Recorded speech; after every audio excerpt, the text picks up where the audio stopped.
Hi friends, welcome back to my YouTube channel.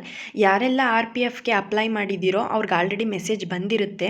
ಆ message R P F ಕಾನ್ಸ್ಟೇಬಲ್ಗೆ apply ಮಾಡಿರೋರಿಗೆ ಬಂದಿದೆಯೋ, R P F S ಐಗೆ apply ಮಾಡಿರೋರಿಗೆ ಬಂದಿದೆಯೋ ಅಂತ ಕಂಪ್ಲೀಟಾಗಿ ಗೊತ್ತಾಗುತ್ತೆ. ಈ ವಿಡಿಯೋನ ಕಂಪ್ಲೀಟಾಗಿ ನೋಡಿ. ಇಲ್ಲಿ ಆಲ್ರೆಡಿ ಆರ್ ಆರ್ ಬಿ ಕಡೆಯಿಂದ ಒಂದು ಇಂಪಾರ್ಟೆಂಟ್ ನೋಟಿಸ್ ಬಿಟ್ಟಿದ್ದಾರೆ. ಈ ನೋಟಿಸಲ್ಲಿ ನಿಮ್ಮದು ಅಪ್ಲಿಕೇಶನ್ ಸ್ಟೇಟಸ್ನ ಹೆಂಗೆ ಚೆಕ್ ಮಾಡ್ಕೊಳ್ಳೋದು ಮತ್ತು ಯಾವ ರೀತಿ ಇರುತ್ತೆ ಅಂತ ಕಂಪ್ಲೀಟ್ ಇನ್ಫಾರ್ಮೇಷನ್ ಕೊಟ್ಟಿದ್ದಾರೆ.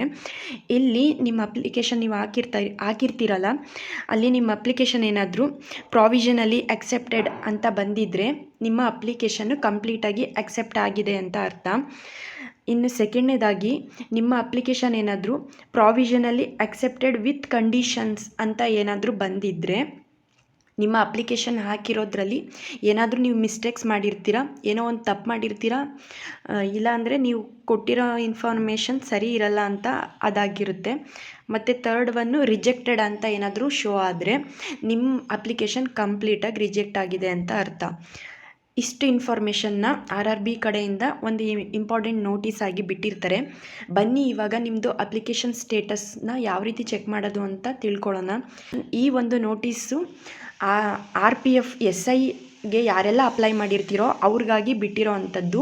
ಆರ್ ಪಿ ಎಫ್ ಕಾನ್ಸ್ಟೇಬಲ್ಗೆ ಮೇ ಬಿ ಇನ್ನೂ ಒಂದು ಸ್ವಲ್ಪ ದಿನ ಬಿಟ್ಟು ಅಪ್ಲಿಕೇಶನ್ ಸ್ಟೇಟಸ್ನ ಚೆಕ್ ಮಾಡೋದಕ್ಕೆ ಬಿಡ್ತಾರೆ. ಆರ್ ಪಿ ಎಫ್ ಎಸ್ ಐಗೆ ಯಾರೆಲ್ಲ ಅಪ್ಲೈ ಮಾಡಿದ್ದೀರೋ ಅವ್ರಿಗೆ ಅವ್ರದ್ದು ಅಪ್ಲಿಕೇಶನ್ ಸ್ಟೇಟಸ್ನ ಯಾವ ರೀತಿ ಚೆಕ್ ಮಾಡ್ಕೊಳ್ಳೋದು ಅಂತ ತೋರಿಸ್ಕೊಡ್ತೀನಿ. ಇಲ್ಲಿ ನೀವು ಗೂಗಲ್ ಓಪನ್ ಮಾಡಿ. ಫಸ್ಟು ಇಲ್ಲಿ ಸರ್ಚ್ನಲ್ಲಿ ಆರ್ ಆರ್ ಬಿ ಅಂತ ಟೈಪ್ ಮಾಡಿ.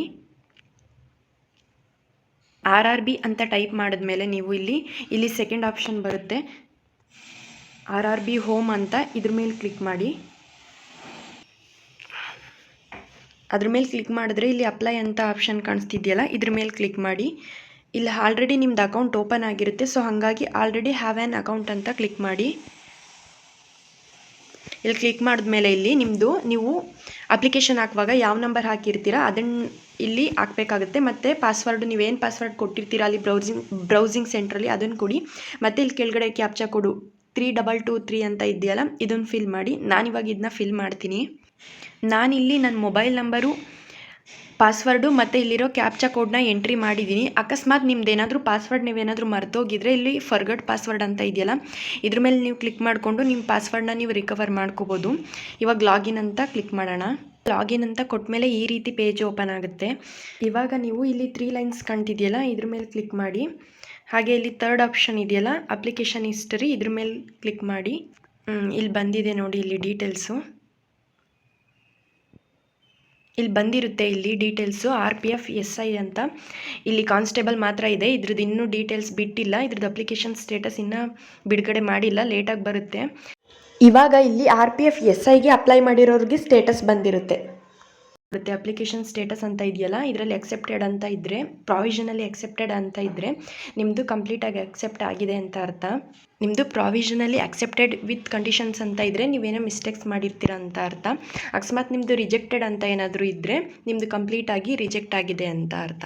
ನೀವೇನಾದರೂ ನಿಮ್ಮ ಅಪ್ಲಿಕೇಶನ್ ಹಾಕುವಾಗ ಏನಾದರೂ ಮಿಸ್ಟೇಕ್ಸ್ ಮಾಡಿದರೆ ಇವಾಗ ಇದಕ್ಕೊಂದು ಅವಕಾಶ ಇರುತ್ತೆ, ನೀವು ಅದನ್ನೆಲ್ಲ ಸರಿಪಡಿಸ್ಕೋಬೋದಾಗಿರುತ್ತೆ. ಈ ರೀತಿ ನಿಮ್ಮದು ಆರ್ ಪಿ ಎಫ್ ಎಸ್ ಐದು ಅಪ್ಲಿಕೇಶನ್ ಸ್ಟೇಟಸ್ನ ಚೆಕ್ ಮಾಡ್ಕೊಳ್ಳೋದಾಗಿರುತ್ತೆ. ಈ ವಿಡಿಯೋ ಯಾರಿಗೆಲ್ಲ ಯೂಸ್ ಆಗಿರುತ್ತೆ ಪ್ಲೀಸ್ ಒಂದೇ ಒಂದು ಲೈಕ್ ಮಾಡಿ. ಹಾಗೆ ಸಬ್ಸ್ಕ್ರೈಬ್ ಯಾರಿನ್ನೂ ನನ್ನ ಚಾನಲ್ನ ಸಬ್ಸ್ಕ್ರೈಬ್ ಮಾಡದೆ ನೋಡ್ತಿದ್ದೀರಾ ಪ್ಲೀಸ್ ಸಬ್ಸ್ಕ್ರೈಬ್ ಮಾಡಿ.